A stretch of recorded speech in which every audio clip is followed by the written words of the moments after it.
आज हम आपको ऐसी ट्रिक बताएंगे कि आपको अलंकार का कोई भी वीडियो या दोस्ती नहीं देखना पड़ेगा। बहुत शॉर्ट देखोगी, आपके अच्छा अलंकार आ रहे हैं 10th क्लास के लिए, विशेषकर के लिए बहुत से अलंकार आ रहे हैं। अर्थालंकार, इनको सबसे शॉर्ट तरीका है पहचानने का। नंबर 1 है उपमा। उपमा अलंकार, इसके वाचक शब्दों को याद रखना है। सा, सी, से, सम, सरिस और समा। इन सबका मतलब होता है समान।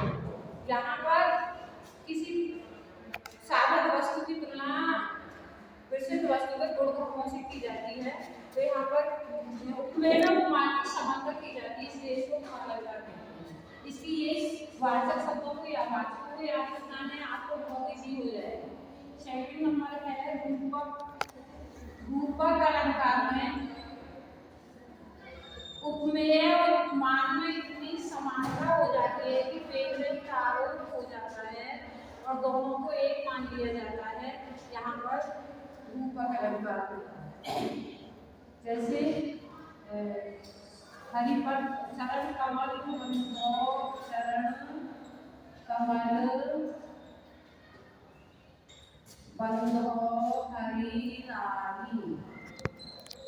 यहाँ उपमेय चरण कमल, यहाँ उपमेय को ही उपमान मान लिया गया है। बहुत शॉर्ट में है।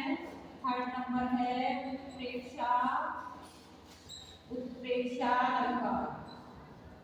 उत्प्रेक्षा अलंकार में उपमेय से उपमान में उपमेय और उपमान में संभावना की जाती है। इसके वाचक को याद रखना होगा।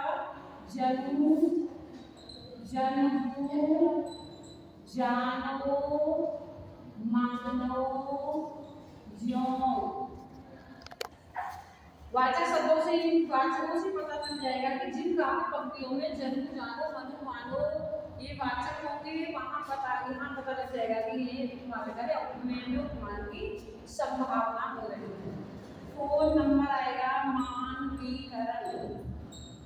मानवीकरण अलंकार में जड़ चेतन पदार्थों को मानवीय क्रियाएं करते हुए दिखाया जाए, वहां मानवीकरण अलंकार होता है।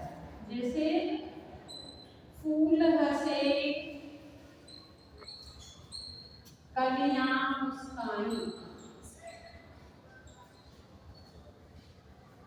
यहाँ फूलों को, फूल जड़ चेतन है, ये प्राकृतिक चीजें है, ये हंसते नहीं है, और यहाँ पर मनुष्य की तरह हंसते हुए दिखाया है, इसलिए यहाँ पर मानवीकरण होता है। अतिशयोक्ति। अतिशयोक्ति अलंकार, यहाँ पर किसी भी वर्णन का, किसी भी बात को बड़ा चढ़ा के उसका वर्णन किया जाता है, तो वहाँ पर अतिशयोक्ति अलंकार होता है। जैसे हनुमान की पूंछ में लगना पाई आग और सगरी लंका जल गई, गए निशाचर भाग। छुअत रघु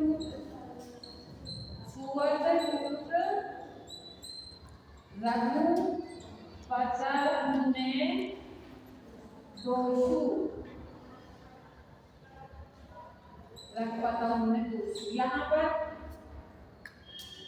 बड़ा चढ़ा के वर्णन किया गया है कि रघुनाथ जी ने तो केवल धनुष छुआ ही था और धनुष को छूते ही टूट गया, इसलिए यहाँ पर बड़ा चढ़ा के वर्णन हुआ है, इसलिए यहाँ पर अतिशयोक्ति अलंकार है। एक बार रूपक अलंकार